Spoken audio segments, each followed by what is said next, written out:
Combien pèse votre arme? Elle pèse près de 100 kilos. Près de 100 kilos. Oui. Il y avait des hallebardes aussi lourdes dans le passé? Autrefois, sur les champs de bataille, les grandes hallebardes pesaient environ 30 kilos. Oui, c'est déjà très lourd. Je peux essayer? Oui.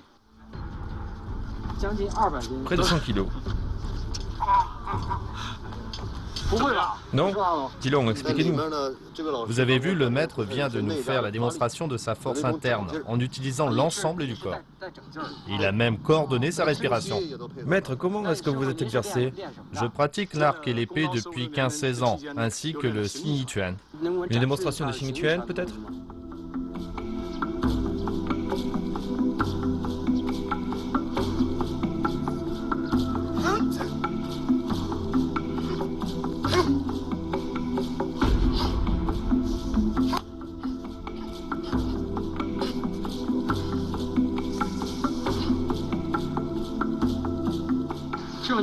Qui vous a enseigné le Xing Yi Quan? J'ai appris auprès de maître Pan Xiaotie de Suzhou. Maître Pan Xiaotie. Il est un grand maître du Xing Yi Quan. Ses mouvements sont très rapides. Maître Pan Xiaotie a une technique appelée griffe du dragon de l'éclair. Est-ce que vous l'avez déjà vue? J'ai entendu le maître en parler, mais je ne l'ai jamais vu. Vous ne l'avez jamais vu? C'est dommage.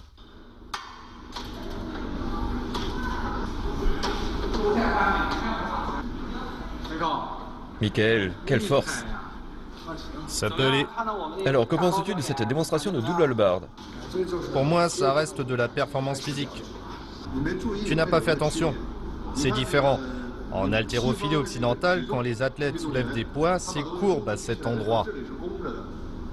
Il y a une forte pression sur les lombaires. Par contre, quand le maître soulève sa hallebarde, son dos est droit, ici. Il redirige toute la force vers les pieds. Tu veux dire qu'il y a un principe scientifique? Oui, le centre du coccyx, c'est un principe scientifique. Et ça encore?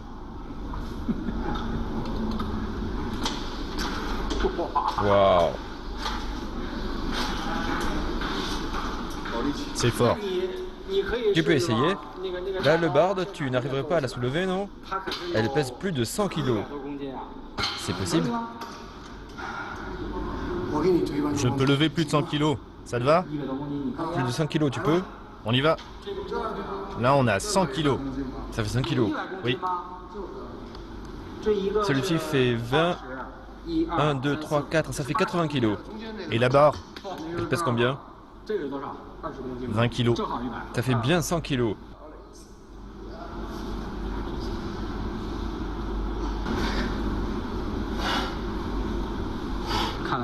Michael n'a pas l'air convaincu. On doit lui faire découvrir les vrais arts martiaux internes. Oui. Je l'emmène là-bas. Tu ne peux pas t'empêcher de l'aider. Donc, on va commencer sans toi. Alors, je lui souhaite bonne chance.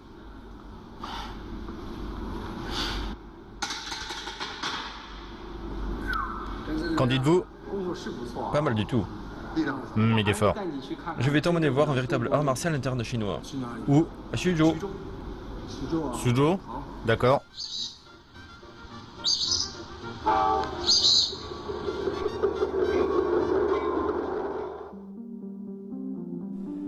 Suzhou se trouve dans le nord-ouest de la province du Jiangsu.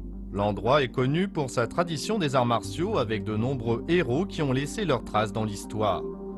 Le développement de la civilisation moderne n'a pas affecté la transmission de la culture chinoise traditionnelle à Suzhou. C'est là qu'est né le Rongquan. Venus d'ailleurs, le Tai Chi Chuan et le Xing Yi Chuan ont connu un fort développement à Suzhou. Grand maître de notre époque, Pan Xiaotie a fait s'enraciner et fleurir le Xing Yi Chuan à Suzhou. Descendant de Zhang Jiankui, grand maître de la forme dite de la main éclair, Pan Xiaotie est connu pour la rapidité de ses mouvements. C'est seulement en le rencontrant que nous aurons peut-être la chance de voir la légendaire griffe du dragon de l'éclair. Pan Xiaotie n'est pas qu'un maître. Beaucoup de ses disciples sont devenus maîtres à leur tour. Nous sommes impatients d'aller à Suzhou mener notre enquête. Pan Xiaotie est à l'âge de la République populaire de Chine. En 1961, il commence son apprentissage auprès de Tian Shuxia, maître de Baguazhang du Rebei, ainsi que de Song Huarua, disciple des grands maîtres Zhang Jiankui et Song Jielin. En 2010, il reçoit plusieurs titres honorifiques comme celui qui fait de lui l'un des 10 plus grands maîtres d'arts martiaux dans le monde. En 2013, il est récompensé pour l'ensemble de sa carrière à Vancouver, au Canada. Voici mon maître, Maître Pan. Bonjour. Prenez place.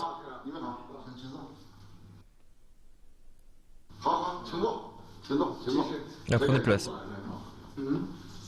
Le geste que tu viens de faire n'est pas correct. Ah bon? Dans les cercles du Kung-Fu, on fait ce geste lorsque l'on rencontre des aînés. Regarde.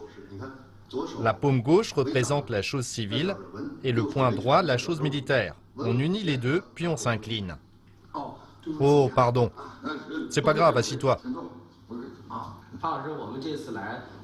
Maître Pan, nous sommes venus ici pour faire l'expérience du Xing Yi Quan, et particulièrement parce que nous avons entendu dire que vous aviez une technique unique appelée griffe du dragon de l'éclair. Pourriez-vous nous la montrer? Les techniques de base de notre Xing Yi Quan sont les 5 éléments et les 12 formes. Les 5 éléments de la boxe Xing Yi forment la base du Xing Yi Quan. Ils correspondent aux noms codés du métal, du bois, de l'eau, du feu et de la terre. Ils tirent leur nom des caractéristiques des 5 éléments entre lesquels existe un phénomène de relation d'engendrement et de domination. Le tranchant de la main est comme une hache. De l'élément métal, il engendre le poing, qui transperce et domine celui qui brise. Le poing qui brise est comme une flèche. De l'élément bois, il engendre le poing explosif et domine le poing horizontal.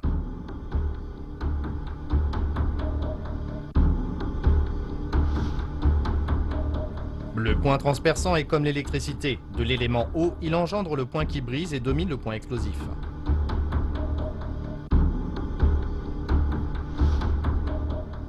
Le poing explosif est comme un pistolet. De l'élément feu, il engendre le poing horizontal et domine le coup du tranchant de la main.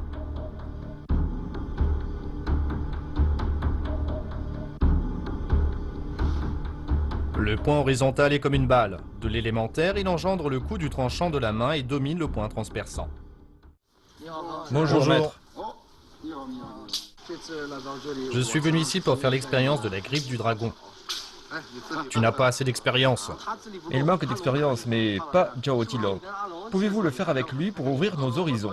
Zhao Tilong a une très bonne réputation. Je suis flatté. Vous voulez bien faire un essai avec lui? Oui, pas de problème. Super, j'ai l'occasion d'apprendre auprès d'un ancien, merci. Vous voulez le faire avec des armes ou à main nue? On veut voir les deux, bien sûr. Les armes d'abord, c'est beau à voir. Oui, bien, ça marche? Voyons d'abord cela avec les armes. Ça va être un festin pour les yeux.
Admirable, admirable. Vous maniez bien l'épée. Vous êtes trop rapide.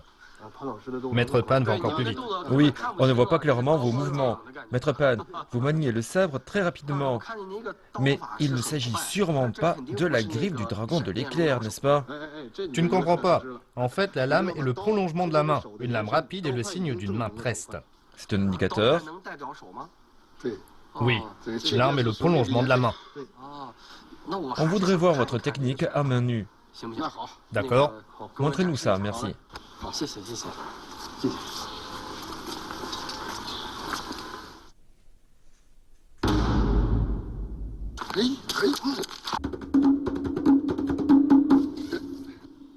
Quelle vitesse!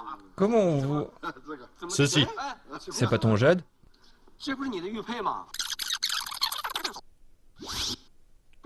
Si, c'est lui. Maître, vous lui avez pris? Il était accroché ici, non? Je l'accroche toujours là. Vous avez fait ça en un clin d'œil. Exact. Quand on s'est engagé dans le combat, Maître Pan a exercé une forte pression sur mon bras pour le baisser. Je me suis dit, le vieux maître veut tester mon kung-fu. Je ne peux pas perdre la face. J'ai donc fait un effort pour pousser le bras vers le haut. Je me suis alors rendu compte qu'il n'y avait plus de résistance. Je me suis dit, mon Dieu, c'est une fausse attaque, la vraie va venir. La deuxième attaque visait mon visage en venant de ce côté. À la hâte, j'ai essayé de dévier sa main vers le haut. Alors que je m'estimais chanceux d'avoir contré le coup, j'ai senti qu'il enchaînait avec une attaque de flanc. J'ai aussitôt déplacé la force défensive vers le côté.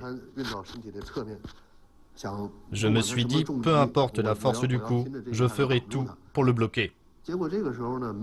Étonnamment, il n'a pas frappé fort. J'ai senti sa main glisser et ma ceinture est soudain devenue comme plus légère. Je me suis rendu compte que mon Jade avait disparu. Ce qu'on appelle griffe du dragon de l'éclair est en fait un stade avancé de notre art martial. C'est le point sans forme et sans intention. La véritable intention est vide d'intention. Comment l'appréhender? Après un long entraînement technique, on finit par avoir des réflexes conditionnés. Les mouvements ne sont pas prédéfinis. Le coup que je fais pour vous attaquer, c'est le stade primaire. Ceux qui ont véritablement atteint un haut niveau en arts martiaux, après de longs exercices, peuvent former une sorte de réflexe conditionné. C'est à cela qu'on voit les véritables maîtres. Un adage taoïste dit que la plus simple des voies est la meilleure. Tous les coups sont très simples. Les meilleurs coups sont souvent les plus directs. Prenons par exemple l'ancien maître Guo Yunshen. Son poing qui brise était invincible dans le monde entier. C'est juste un geste, juste un geste. Parfois, quand je combats et que je mets des gens au tapis, après ils me demandent quels sont les coups que j'ai utilisés. Je ne m'en souviens tout simplement pas. Ce sont des réflexes conditionnés après de longs entraînements. Voilà ce qu'on appelle un maître en arts martiaux.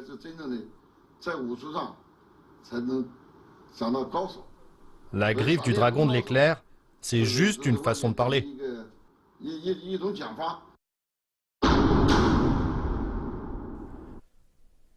Quelle est la vitesse de la griffe du dragon de l'éclair? Pour le savoir, nous avons demandé à Pan Xiaotier de faire ses mouvements devant une planche graduée. Nous l'avons filmé avec une caméra à grande vitesse. Cette dernière peut prendre 800 images par seconde. Les graduations permettent de calculer les distances parcourues. Après calcul, le résultat final est de 14,815 mètres par seconde, soit environ 53 km/h. Un vent de force 6 souffle entre 39 et 49 km/h. Un vent de force 7 souffle entre 50 et 61 km/h. Le poing de Pan Xiaotier va aussi vite qu'un vent de force 7. Une vipère fond sur sa proie à une vitesse d'environ 4 mètres par seconde. Pan Xiaotier va 3 fois plus vite.